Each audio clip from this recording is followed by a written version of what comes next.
Hello, online pipe community. Ethan, Parsimonious Piper here, and it is time for another episode.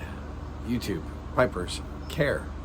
First, a little Gold Coast Dublin. I have got a bowl of MacBaron's Presbyterian. This is a good blend. We'll talk about it more on Tuesday.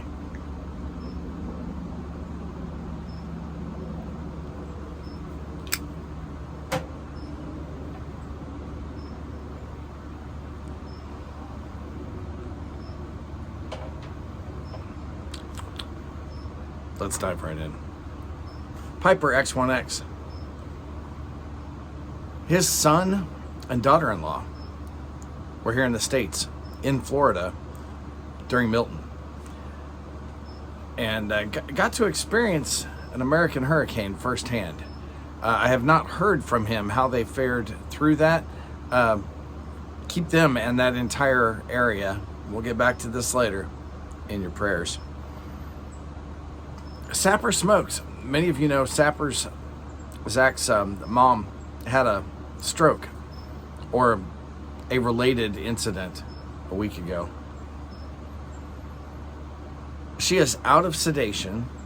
She is responsive and appears to have some motor control over one side of her body. They have not been able to assess yet the full extent of damage in terms of both memory and fine and gross motor control.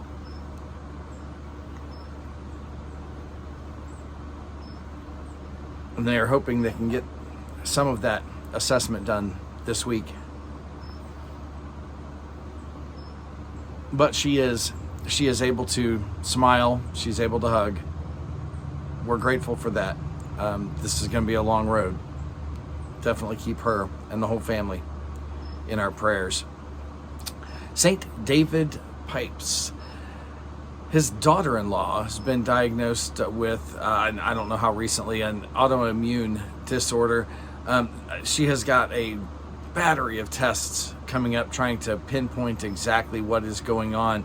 According to David, she has missed a month of work. She's in the Air Force, and her husband has had to play Mr. Mom. That is grueling on both of them. Give this young family some support in our prayers this week as well. TheDeviusPiper, in a short, it was either a short or a community post this week, said he had a bad enough epileptic seizure. He was in the hospital, landed him at least in the ER. And we have a couple of other members of the community who deal with this, and tell you what, it appears to be one of those really, really difficult, frustrating things that life throws at you. Let's keep him in our prayers this week as well. See if we can't get this lit.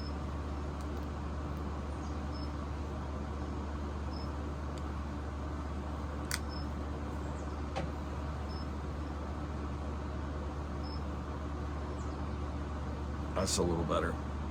Finally, this week, Gribley posted a video.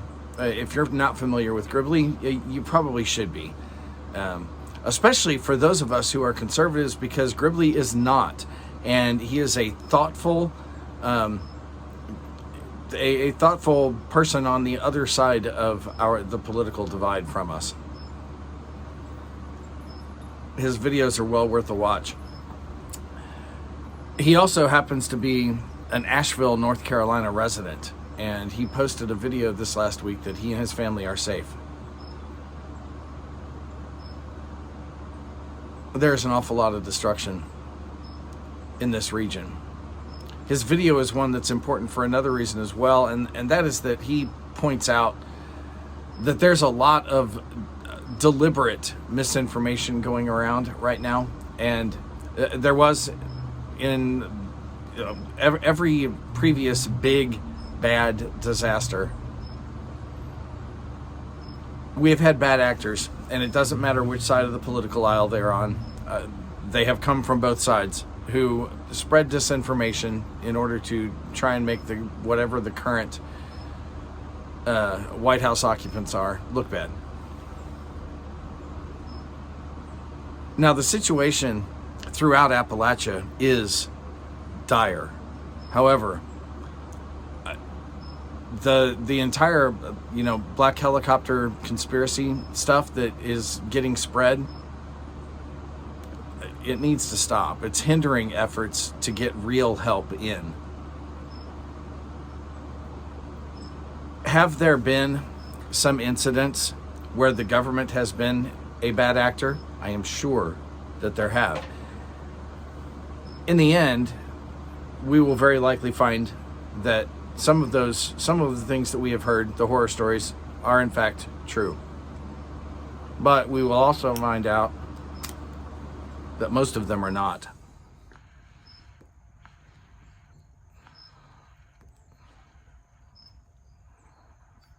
And they have done nothing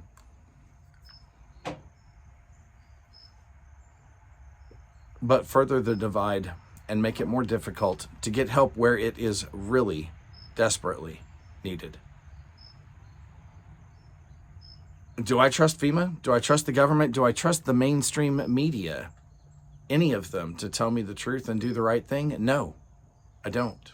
But I also don't believe every little person out there who has access to a YouTube channel and claims the government is seizing everything from supplies to land. Sorry. We'll find out once we get it sorted. For now, cool your jets.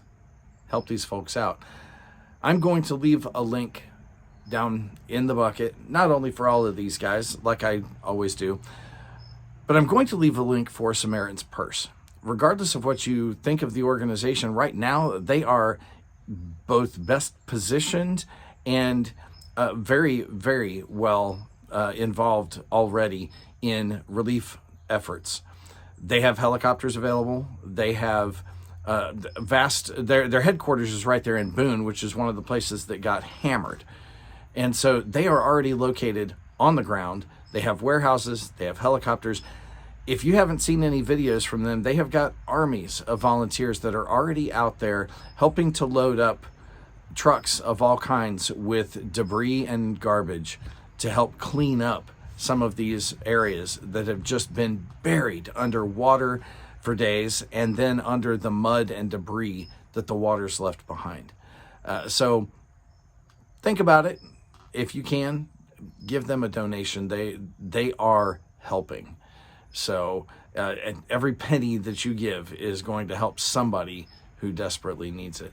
Well, folks, with that, if you are the praying type, keep these folks in your prayers this week. If you are not, you should be. Light something you like. Catch up with you again next week.